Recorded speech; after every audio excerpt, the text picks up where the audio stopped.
Salam sejahtera untuk Anda sekalian yang ikuti acara All by Grace pada saat ini. Sebelum kita mulai acara ini, mari kita berdoa bersama-sama. Bapa surgawi kami datang padamu, kami serahkan acara ini ke dalam tangan kasih dan kuasa-Mu. Mohon kemurahan-Mu, kasih karunia-Mu melimpahi hidup kami setiap pribadi, baik kami yang terlibat dalam acara ini maupun semua yang ikut menyaksikan acara ini. Kami sama-sama boleh diberkati oleh Dikau. Terima kasih Tuhan, terpuji nama-Mu. Dalam nama Yesus kami bersyukur, kami berdoa. Haleluya, amin. Dan kita ingat apa yang dikatakan oleh Paulus, bahwa aku ada sebagaimana aku ada hanya karena kasih karunia Tuhan. Nah saudari, hidupmu dan hidupku hari ini, kalau kita disebut jadi anak Tuhan, gak ada yang perlu kita banggakan. Kalau engkau dan saya hari ini disebut anak-anak Tuhan, kita patut bersyukur, karena tanpa pengorbanan diri yang kita lakukan, kita boleh beroleh kasih karunia. Tapi semata-mata karena kasih karunia Tuhan, Dia berikan kita dengan cuma-cuma keselamatan. Kenapa? Karena Dia rela mati bagi setiap umat manusia, termasuk engkau dan saya, di atas kayu salib. Dia tebus kita dengan harga yang mahal, bukan dengan barang yang fana, bukan dengan emas dan perak, tapi Dia tebus kita dengan nyawanya sendiri, menggantikan engkau dan saya mati di kayu salib. Oleh karena itu, hari ini kita menjadi ciptaan baru, kita menjadi umat Tuhan, kita menjadi orang percaya, menjadi anak-anak Tuhan, semata-mata karena kasih karunia Tuhan.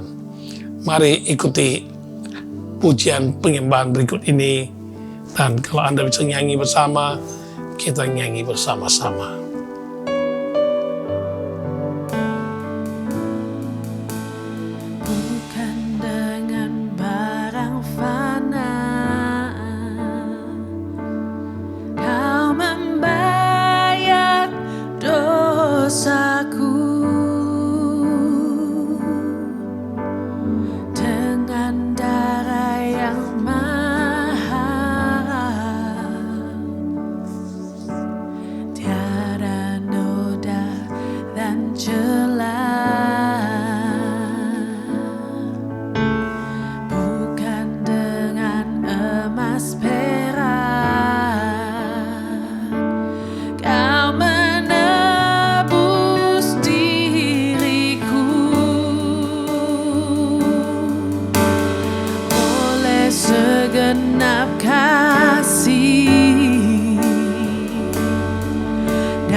Anda yang bisa menyanyikan bersama-sama, kita nyanyikan.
seperti yang kau ingini.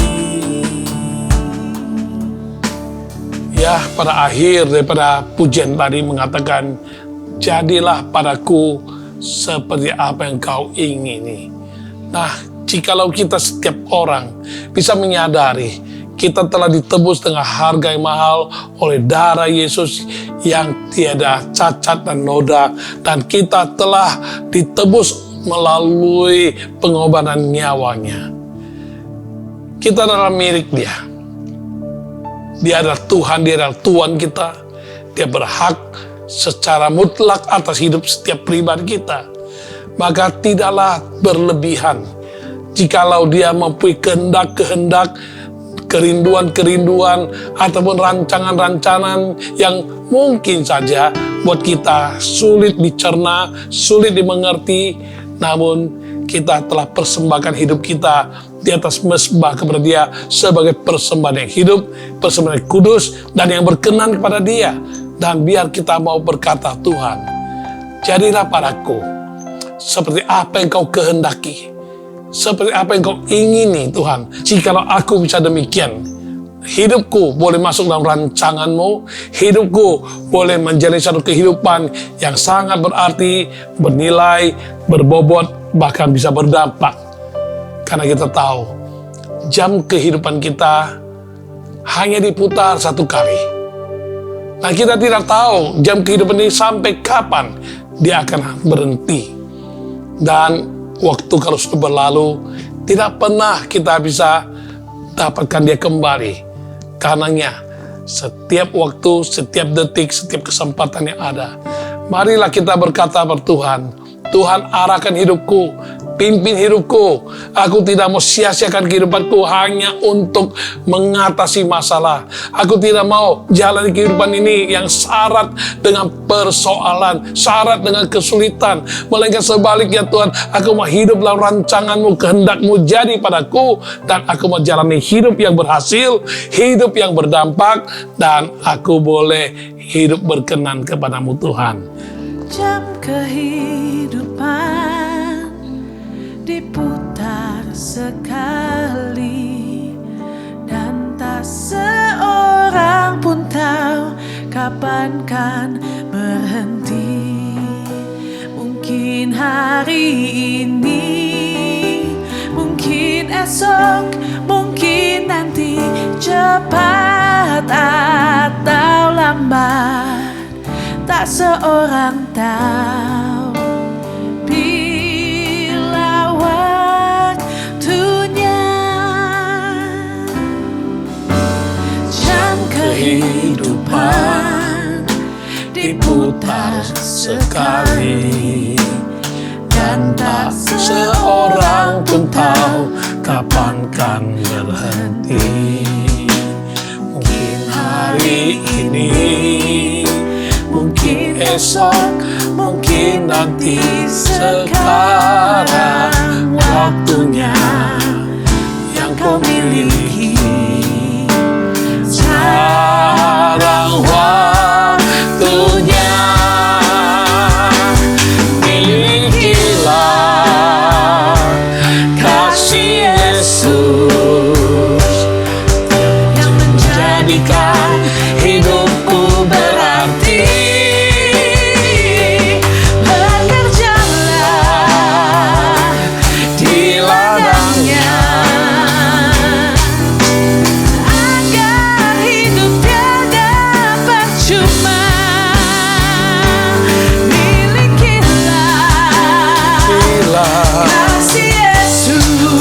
Yesus yang menjadikan hidupmu berarti.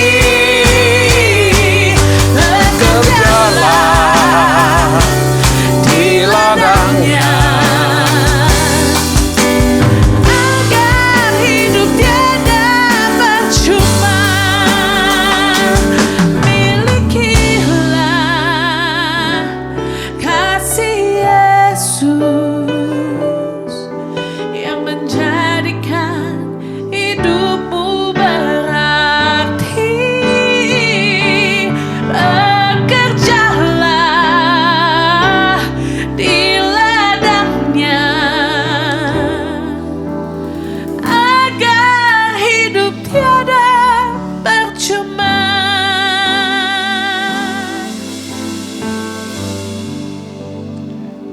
Ya, akhir dari lagu tadi berkata, agar hidup tiada percuma. Karena itu, malam ini kita mau renung bersama-sama kunci hidup yang berhasil dan berdampak. Mari kita buka firman Tuhan dalam Lukas pasal 1 ayat 26 hingga ayat 38. Dalam bulan yang ke-6, Allah menyuruh malaikat Gabriel pergi ke sebuah kota di Galilea bernama Nazaret, kepada seorang perawan yang bertunangan dengan seorang bernama Yusuf dari keluarga Daud. Nama perawan itu Maria. Ketika malaikat itu masuk ke rumah Maria, ia berkata, "Salam, hai engkau yang dikaruniai, Tuhan menyertai engkau." Maria terkejut mendengar perkataan itu, lalu bertanya di dalam hatinya, apakah arti salam itu? Kata malaikat itu kepadanya, "Jangan takut, hai Maria, sebab engkau beroleh kasih karunia di hadapan Allah. Sesungguhnya engkau akan mengandung dan akan melahirkan seorang anak laki-laki, dan hendaklah engkau menamai dia Yesus. Ia akan menjadi besar dan akan disebut anak Allah yang maha tinggi. Dan Tuhan Allah akan mengaruniakan kepadanya tahta Daud bapa leluhurnya, dan ia akan menjadi raja atas kaum keturunan Yakub sampai selama-lamanya. Kerajaannya tidak akan berkesudahan." Kata Maria kepada malaikat itu, "Bagaimana hal itu mungkin terjadi? Karena aku belum bersuami." Jawab malaikat itu kepadanya, "Roh Kudus akan turun atasmu, dan kuasa Allah yang maha tinggi akan menaungi engkau. Sebab itu, anak yang akan kau lahirkan itu akan disebut kudus, anak Allah. Dan sesungguhnya Elisabet, sanakmu itu, ia pun sedang mengandung seorang anak laki-laki pada hari tuanya, dan inilah bulan yang ke-6 bagi dia yang disebut mandul itu. Sebab bagi Allah tidak ada yang mustahil." Kata Maria, "Sesungguhnya aku ini adalah hamba Tuhan. Jadilah padaku menurut perkataanmu itu." Nah, hari ini kita mau coba bahas bersama Anda kunci untuk bisa menggapai satu hidup yang berhasil, namun hidup itu berdampak. Ya, walaupun ayat-ayat yang kita baca biasanya disampaikan di hari Natal, dalam perayaan Natal atau ibadah Natal, tapi tidak ada salahnya bila kita angkat lagi untuk kita bicarakan pada malam ini dengan kaitannya dalam konteks bagaimana seseorang bisa hidupnya berhasil, hidupnya berdampak. Ya, bayangkan seorang perempuan yang masih perawan, Maria namanya. Dia sudah bertunangan tapi belum tinggal bersama, belum bersuami. Namun dia harus mengorbankan segala-galanya, mengorbankan gengsinya, mengorbankan nama baiknya, bahkan mengorbankan seolah-olah masa depannya seperti suram. Karena kok belum bersuami harus hamil, kok belum bersuami harus melahirkan seorang putra, seorang anak. Nah, ini suatu hal yang sangat-sangat kontroversi dan sangat susah dimengerti dan dicerna oleh siapapun juga. Jika Anda jadi Maria, Anda mungkin akan menolak dan Anda akan berkata pada Tuhan, "Cari yang lain saja Tuhan, aku nggak kuat, aku nggak mampu." Dan akhirnya tanpa kita pun Tuhan pasti akan cari yang lain. Artinya rancangan Tuhan, rencana Tuhan terlaksana bisa melibatkan kita, tanpa kita pun rancangannya tetap jadi. Karena Tuhan, Dia Tuhan yang Maha Kuasa, Dia Tuhan yang mempunyai otoritas, Dia yang punya kedaulatan atas seluruh alam semesta dan semua makhluk dan semua manusia ciptaannya. Ya, tanpa melalui manusia pun. Dia mau lakukan apapun dia bisa. Tetapi kalau kita lihat di sini, Betapa bahagia kalau engkau terpilih menjadi Maria saat itu. Ya, kalau Tuhan mau pilih engkau dan meminjam rahimmu saja, meminjam hidupmu dan melalui hidupmu untuk melakukan pekerjaan besar, rancangan Tuhan besar yang menyangkut penyelamatan seisi dunia. Ini suatu keberhargaan. Ini suatu kehormatan yang luar biasa. Namun tidak semua orang bisa memandang dari sudut sedemikian. Dan saudari, coba kalau Maria menolak. Dia lewatkan kesempatan untuk menjadi satu media, menjadi satu alat, satu bejana yang mana rancangan Tuhan buat penyelamatan dunia ini akhirnya tidak lagi melalui dia kalau dia tolak. Tapi dengan melalui dia, kita akan katakan Maria adalah seorang manusia yang berhasil. Dia berhasil menyerah total. Dia berhasil untuk menyerahkan otoritas hidup. Dia berhasil untuk boleh menjadi orang yang menyukakan hati Tuhan, berkenan pada Tuhan, siap dipakai oleh Tuhan. Dia berhasil untuk melalui dirinya keberhasilan rencana Tuhan, rancangan Tuhan terlaksana. Dia berhasil karena melalui hidupnya segala apa yang Tuhan mengerjakan untuk menyelamatkan dunia ini dapat terlaksana. Maka kita berkata, Maria adalah seorang wanita yang berhasil lagi berdampak. Bukan hanya berhasil, tapi sangat berdampak.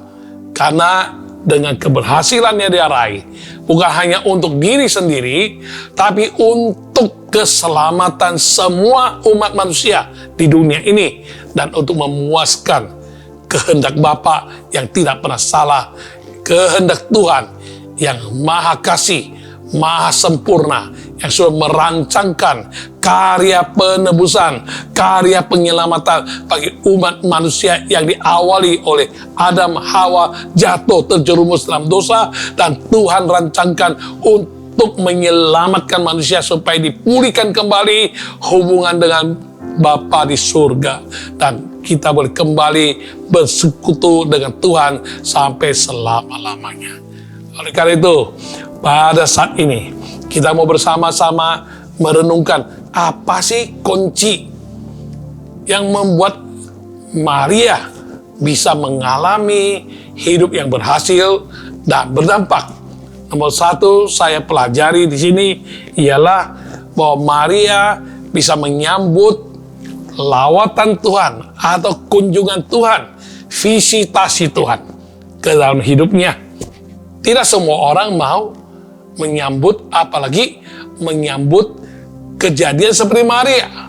Kalau engkau seorang perawan, didatangi malaikat, mau baju putih kek, malaikat putih kek, atau malaikat hitam apalagi, engkau pasti ambil sapu, engkau kalau perlu pakai baygon, semprot dia, usir dia pergi. Apaan ini? Ini yang bener aja, botan-botan aja. Janganlah sama saya, masa bercanda begitu, nggak lucu Tuhan. Masa sih cari saya? Nah ini dia keistimewaan dan kelebihannya dari si Maria. Dia menyambut kunjungan Tuhan melalui malaikat, lawatan Tuhan melalui malaikat, visitasi Tuhan melalui malaikat. Apapun konten, apapun isi yang akan terjadi dari lawatan itu, apapun makna tujuan dari lawatan tersebut, dia nggak peduli. Yang penting dia buka hati, dia menghargai, dia tidak usir malaikatnya pergi, dia nggak menolak Gabriel untuk pergi, dan dia tidak merasa keberatan dengan pesan dari si messengers itu, yaitu Gabriel, malaikat yang diutus Tuhan. Nah, kalau kita ingin mengalami hidup kita yang berhasil, hidup kita yang berdampak, mulai dari langkah ini, mulai dari kunci ini, mari belajar, contoh, teladani si Maria, sambut lawatan Tuhan. Ya, kita boleh kata dengan bahasa sederhana, kebagusan loh kalau Tuhan mau melawatmu. Kebagusan. Ya, terlalu terhormat dikau kalau Tuhan yang maha kuasa, maha adil, maha suci, maha mulia, dia sampai mau datangi engkau. Masih ada juga orang-orang tertentu. Dia pasang syarat-syarat, dia pasang kondisi yang benar aja. Kalau Tuhan itu Tuhan yang mulia, Tuhan itu Tuhan yang benar, Tuhan yang penuh kasih. Kalau mau mengunjungi saya, kalau mau bicara sama saya, mesti begini, mesti begitu. Sorry, jangan kita pasang persyaratan. Kalau sampai Tuhan mau melawat kita, dia menilik kita, dia memilih kita, dan dia mau mengunjungi hidup kita, itu adalah satu kasih karunia, bukan karena kita lebih baik dari orang lain, lebih layak dari orang lain, atau kita lebih suci, atau lebih qualified, bukan. Tapi semata-mata karena kasih karunia. Sambut. Tuhan mau melawatmu dengan cara apapun terserah. Mungkin saat ini Anda sedang mendengar khotbah, Anda sedang mendengar renungan yang disampaikan di depan Anda saat ini. Tuhan mau melawatmu, bisa saja. Tuhan mau mengunjungimu, bisa saja. Melalui firman Tuhan yang hidup, firman Tuhan yang penuh kuasa, saat ini Roh Kudus sedang berkarya. Dia melawatmu, bisa. Dia menjamahmu, bisa. Dia juga bisa aja melalui oknum ataupun manusia atau pribadi, atau melalui hamba Tuhan, atau melalui malaikat, atau melalui mimpi, atau melalui penglihatan, atau melalui apa saja yang dia mau datangin di kau. Dia berhak menentukan metode caranya, bukan apa yang bisa engkau rekayasakan dan tentukan persyaratannya. Dia Tuhan yang inisiatif, dia Tuhan yang pemrakarsa. Kalau dia mau kunjungi seseorang, dia mau lawat seseorang, melalui cara apa, melalui siapa, dengan apa, dan bagaimana isi lawatan itu, terserah Tuhan. Tuhan yang punya otoritas. Sambut lawatan Tuhan, mungkin melalui kejadian-kejadian, mungkin melalui satu nyanyian pujian yang kau dengar atau kau nyanyikan, Tuhan melawatmu. Mungkin waktu kau buka Alkitab, baca Alkitab, ada salah satu ayat yang tepat menusuk hatimu. Nah, Tuhan melawatmu dan berkata, itu dia, aku berbicara padamu. Ya, itu Tuhan bisa melawatmu melalui khotbah yang sedang kau dengar, atau melalui seseorang, melalui peristiwa. Ya, Tuhan melawatmu, bisa saja. Yang penting setiap hari kita standby, buka hati, rindukan. Kalau Tuhan mau melawat hidupmu, dia akan membawa kelepasan. Dia melawat hidupmu, dia mau mengarahkan hidupmu ke jalan yang penuh damai sejahtera, dan dia mau menyinari jalanmu yang di dalam kekelaman dan kegelapan dengan sinar dari atas.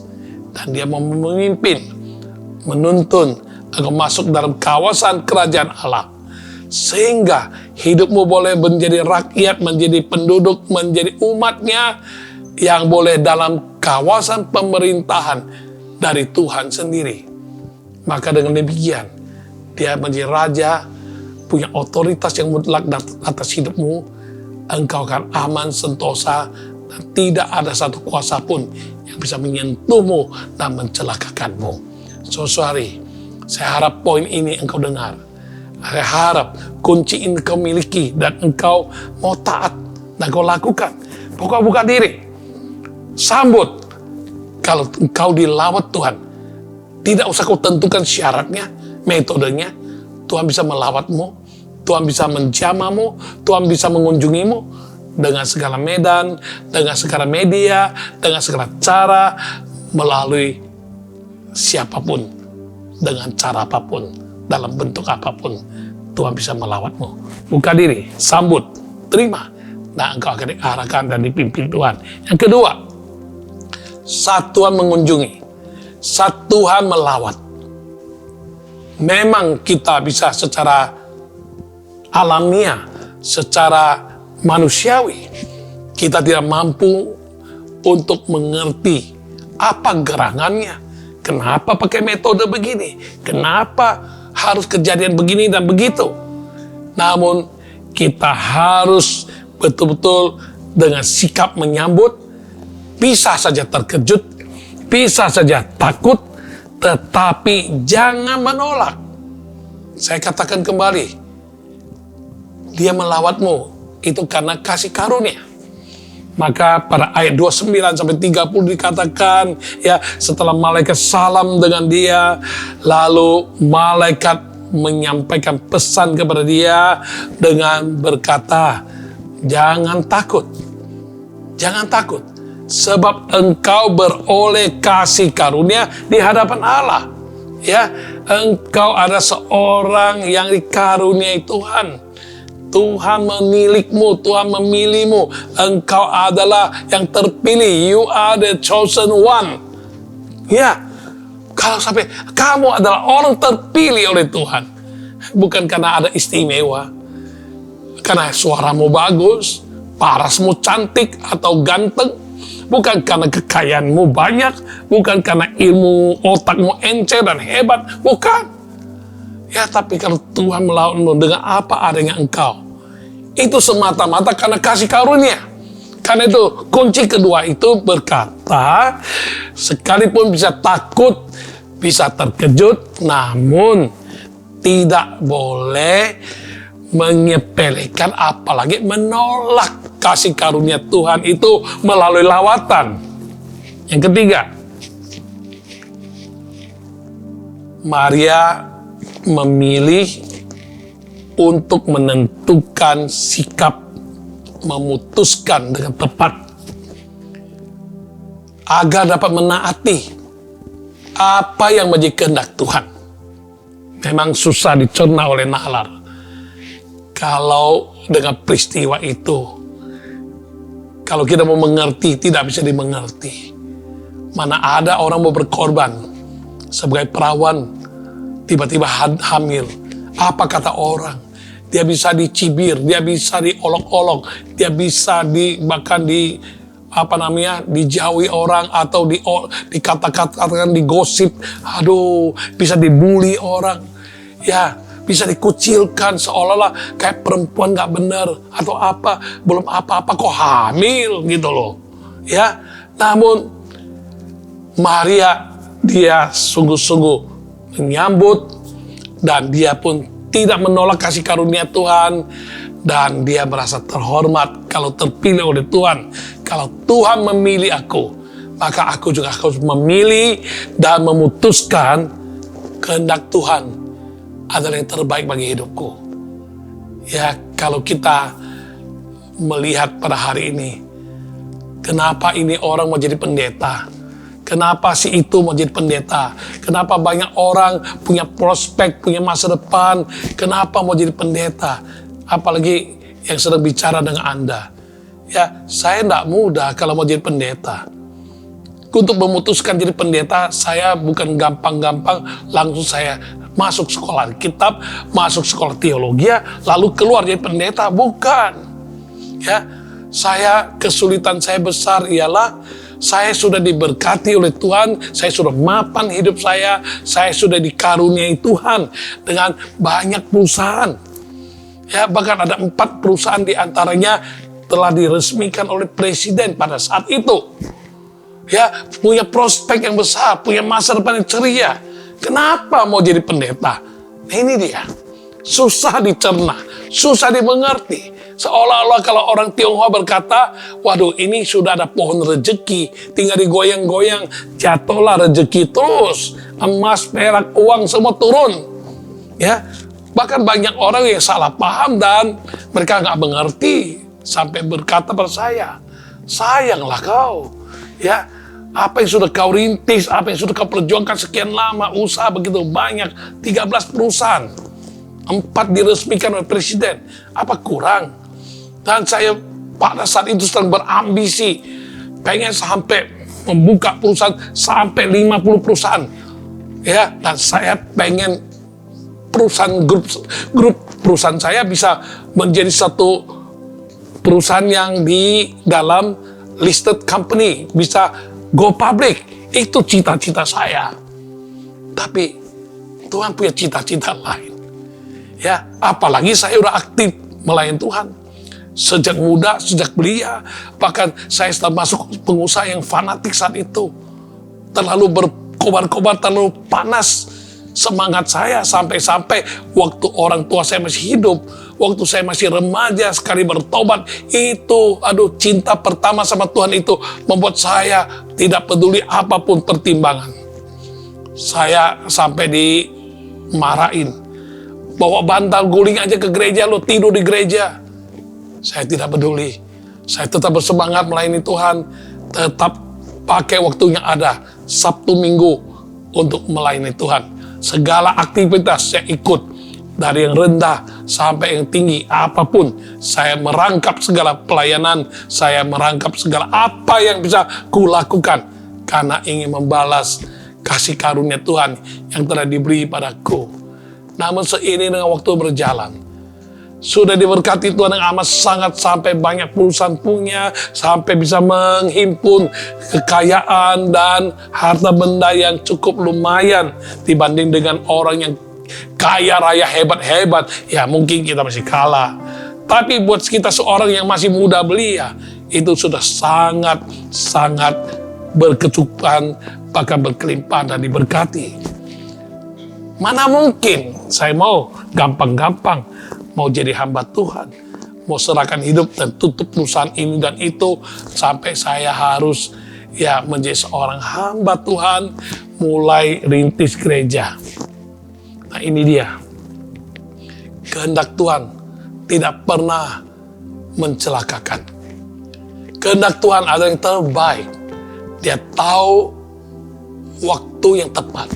Maka ada ayat Alkitab berkata, ia membuat segala sesuatu indah pada waktunya. Dan itulah waktu yang paling indah menurut Tuhan bagi hidupku. Dia panggil dengan lawatan, dia panggil dengan perjumpaan pribadi, dia panggil dengan saya mengalami pengalaman roh yang sulit dimengerti, sulit bisa dijelaskan orang, dan sulit buat Anda yang mendengar untuk bisa terima. Tapi karena ada konfirmasi yang jelas, lawatan Tuhan, kunjungan Tuhan secara pribadi, dan saya kaget, saya bingung, namun saya tidak menolak kasih karunia Tuhan itu. Dan saat dia berbicara padaku, saya hanya berkata, saya tunduk, saya taat, saya mau. Dengan demikian kita lihat, seseorang kalau mau hidupnya berhasil, bukan berhasil secara materi, toh itu namanya berhasil. Memang orang kaya raya, konglomerat, triliuner, engkau berhasil. Tapi berhasil menurut ukuran nominal manusia di dunia ini. Tidak menurut penilaian Tuhan, keberhasilan kita itu masih belum tentu teruji. Yang Tuhan mau ialah kita berhasil di dunia, juga berhasil di mata Dia. Berhasil sukses dalam berbagai bidang, tapi berhasil sukses dalam mentaati kehendak Tuhan yang tidak pernah mencelakakan hidup kita. Rancangan Dia adalah rancangan damai sejahtera yang memberikan masa depan yang penuh pengharapan. Itu jaminan buat kita.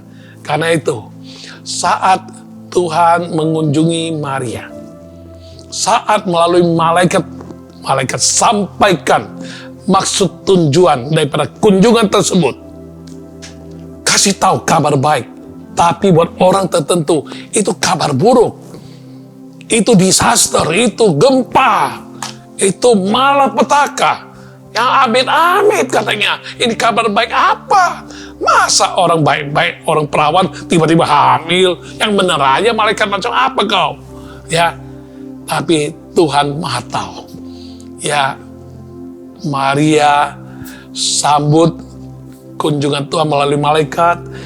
Maria kaget, terkejut, takut, tapi tidak menolak kasih karunia Tuhan. Dan Maria saat mendengar dengan cermat apa isi kunjungan itu, sekalipun tidak logis, tidak masuk logika, tidak masuk akal, sepertinya satu gempa besar terjadi dalam hidupnya, namun dia memilih untuk menaati kehendak Tuhan. Itulah langkah ketiga. Langkah yang keempat, kunci yang keempat ialah dia mengerti siapa dirinya. Dia mengerti dengan jelas posisi dirinya. Ya, dia tidak takabur. Dia tidak norak atau GR orang bilang.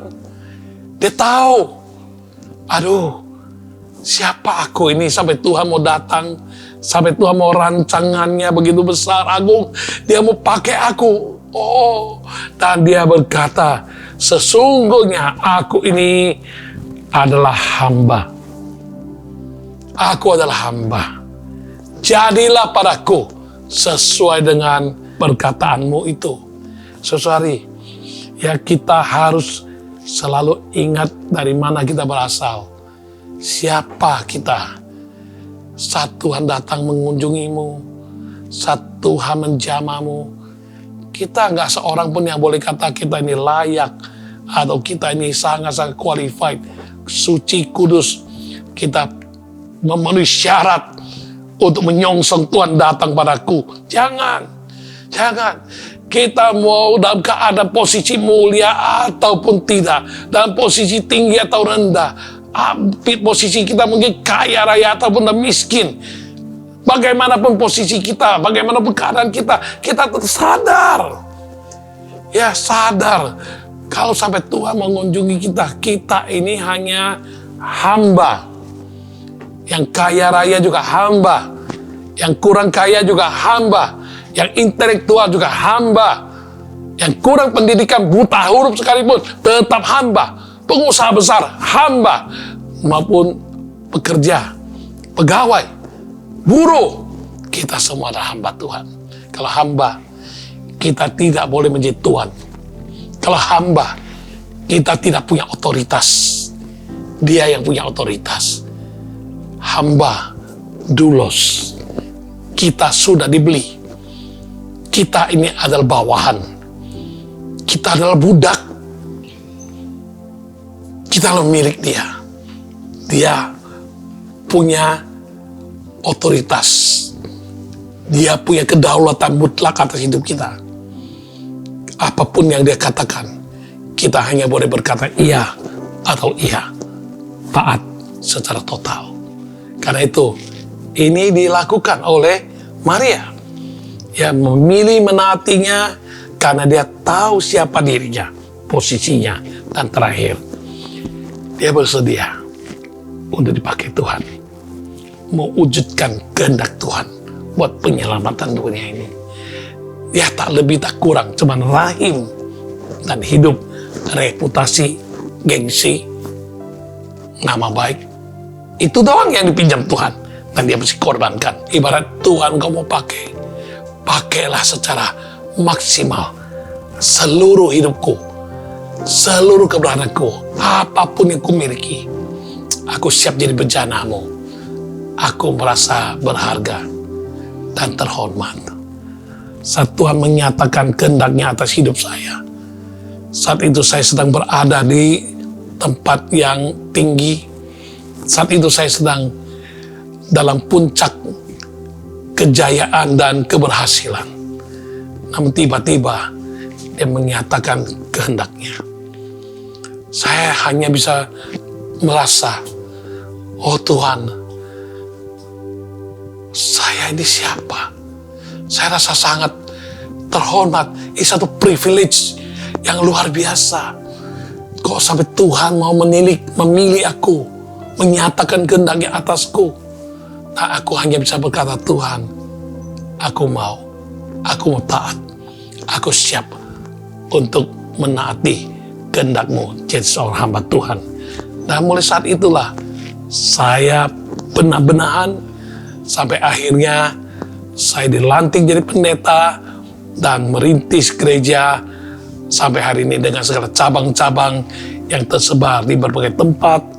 Dan Tuhan memberikan kesempatan untuk banyak-banyak SDM yang Tuhan rekrut, yang juga ikut terpanggil untuk menjawab pilihan Tuhan dan kehendak Tuhan. Dan mereka bersedia menjadi hamba Tuhan di cabang-cabang yang ada. Dengan demikian, saya merasa hidup ini sangat berarti, bernilai, berbobot dan berdampak. Walaupun saya harus tinggalkan dunia usaha.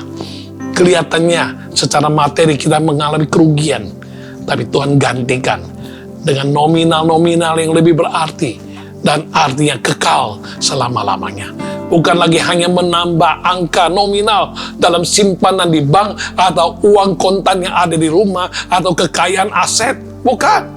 Tapi hidup kita boleh menjadi berkat bagi banyak orang dan membawa inspirasi bagi banyak orang, bisa berdampak bagi hidup banyak orang, bahkan banyak orang hidup boleh diubahkan dan boleh mengalami kelepasan dan keselamatan, kesembuhan dan karya Tuhan yang ajaib. Dan buat diri saya, Tuhan tidak pernah tidak adil. Kalau kita mau kerja dengan seseorang majikan di dunia ini, tanpa gaji kita tidak akan kerja. Semua majikan yang baik, pengusaha besar, dia membutuhkan orang-orang yang bisa dipercaya, yang bisa diserahkan, yang bisa ikut menggeluti usahanya, membawa keuntungan bagi dirinya. Oleh karena itu, semua majikan pasti akan memikirkan bagaimana memfasilitasi, memberikan imbalan yang cukup, bahkan lebih dibanding dengan yang lain. Apalagi Tuhan kita. Dia tidak pernah tidak adil. Dan dia tidak pernah memperlakukan hamba-hambanya dan mentelantarkan seorang pun. Bahkan ada jaminan firman Tuhan yang berkata, Tuhan sangat bersukacita untuk kemakmuran para hamba-hambanya, untuk keberhasilan, untuk kejayaan dari para hamba-hambanya. Dan sebagai penutup, kita yang mau taat,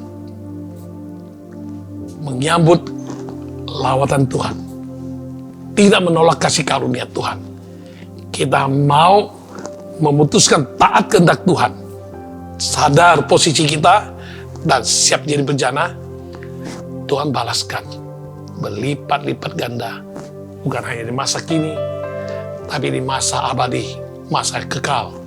Kita diberkati menjadi berkat, dan kita nikmati kekayaan dan berkat bukan hanya dalam dunia fana, tapi di kekekalan.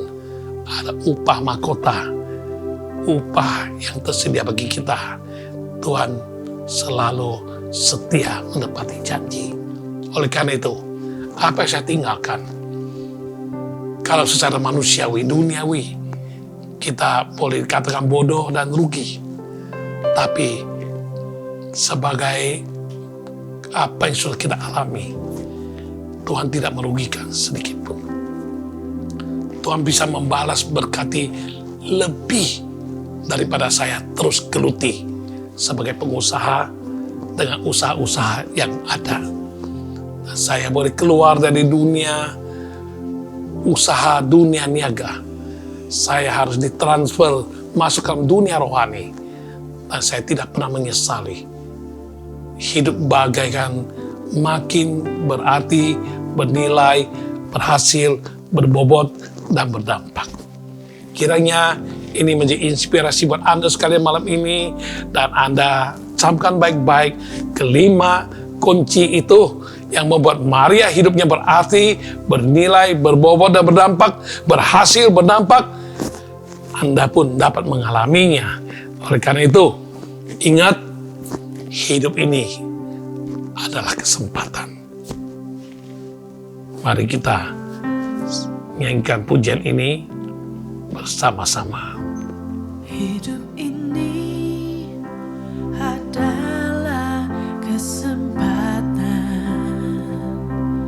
Hidup ini untuk melayani Tuhan.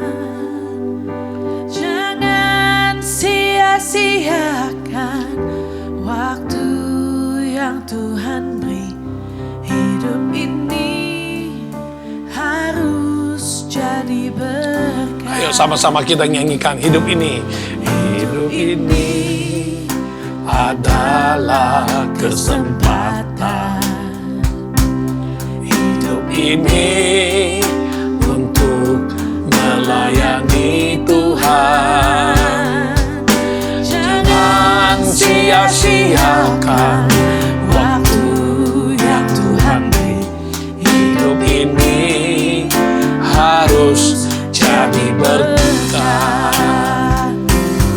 Oh Tuhan, pakailah hidupku selagi Aku masih kuat.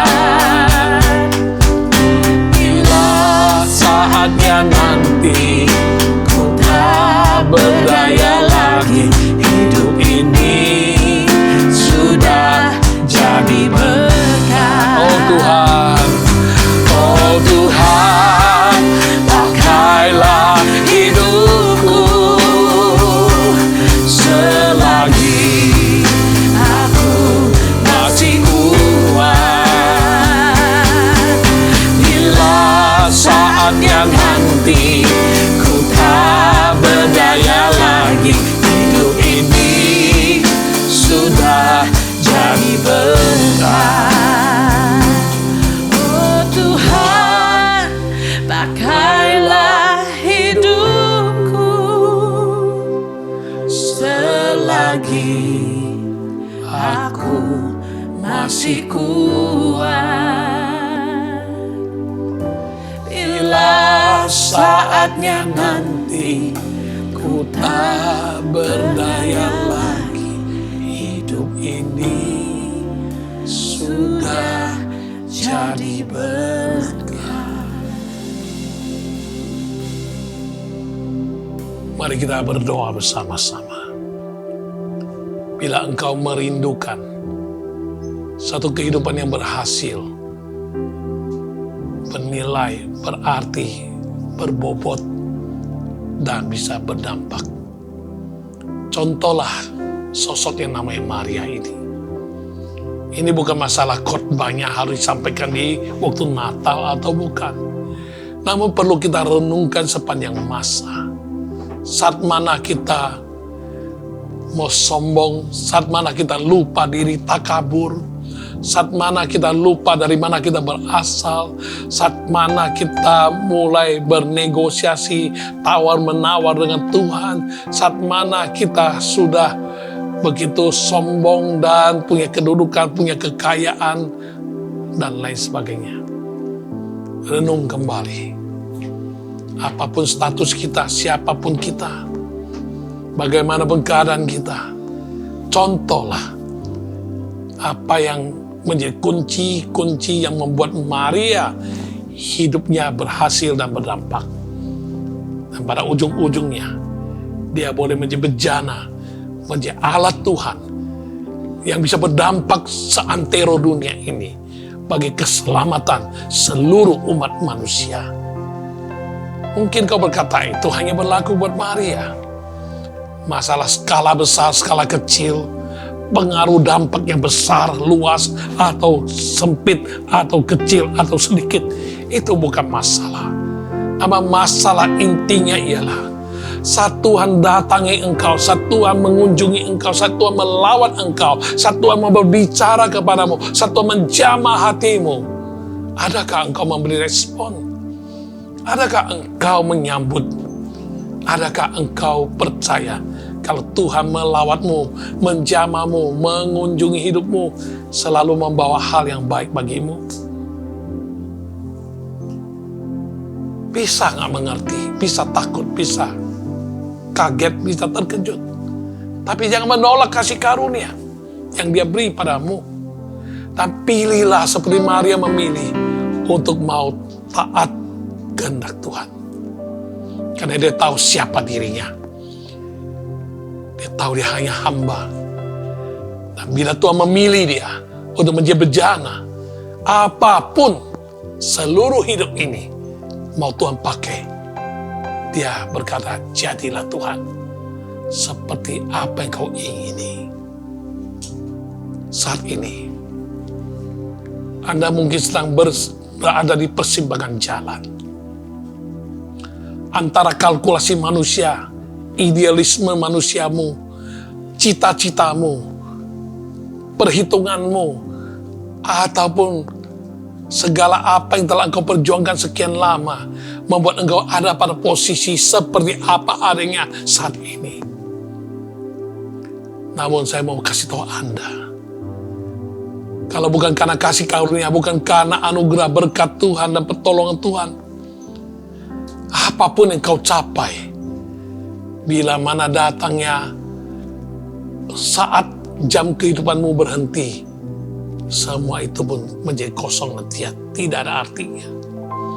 Karena itu selagi ada kesempatan, selagi ada waktu, selagi jam kehidupan masih berputar, engkau tahu kalau Tuhan memilihmu, kalau Tuhan mengunjungimu, kalau Tuhan berkasih karunia padamu, kalau Tuhan melawat hidupmu, Tuhan menyatakan kehendak-Nya padamu, kalau Tuhan berkata Dia mau memakai hidupmu, kalau Tuhan berkata Dia mau menolongmu untuk bisa engkau menolong yang lain, kalau Tuhan mau memperindah hidupmu, Tuhan mau memakai dan melalui hidupmu untuk boleh ke rencana Tuhan disalurkan kepada orang lain.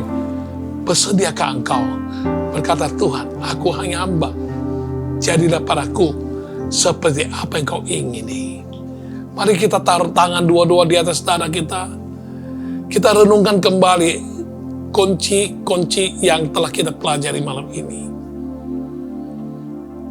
Dan kita mau berkata pada Tuhan, Tuhan, aku jadi sadar malam ini, jika Tuhan melawatku, jika Tuhan mengunjungi hidupku, jika Tuhan berbicara padaku, jika Tuhan menjamahku pada saat ini, itu juga adalah kasih karunia, kemurahan Tuhan, anugerah Tuhan bagiku. Dan aku mau menyambut, aku mau ambil keputusan taat. Apapun yang engkau mau kerjakan di dalam hidupku, apapun rancangan yang engkau sampaikan padaku, apapun kehendak-Mu atas hidupku, aku tahu Tuhan, aku mau taat, dan aku mau selalu ingat aku adalah hamba. Engkau yang punya otoritas mutlak atasku. Dan bila engkau mau pakai hidupku menjadi bejana alat-Mu, pakailah Tuhan. Karena itulah yang akan membuat hidupku menjadi sangat berarti, bernilai, berbobot, dan berhasil. Bahkan bisa berdampak bagi kemuliaan nama-Mu, berguna bagi sesama, dan membawa berkat bagi banyak orang. Jika engkau mengambil keputusan, Tuhan, daripada hidupku, waktuku hanya habis untuk bergumul dalam segala masalah dan pergumulan hidup dan kekacauan dan segala persoalan-persoalan, kesulitan-kesulitan. Atau hidupku hanya semata-mata sibuk dan sibuk menyibukkan diri dengan segala cita-cita, ambisi yang semuanya melulu hanya untuk dunia yang fana dan sementara. Tuhan, ubahkan aku malam ini. Transform hari ini hidupku.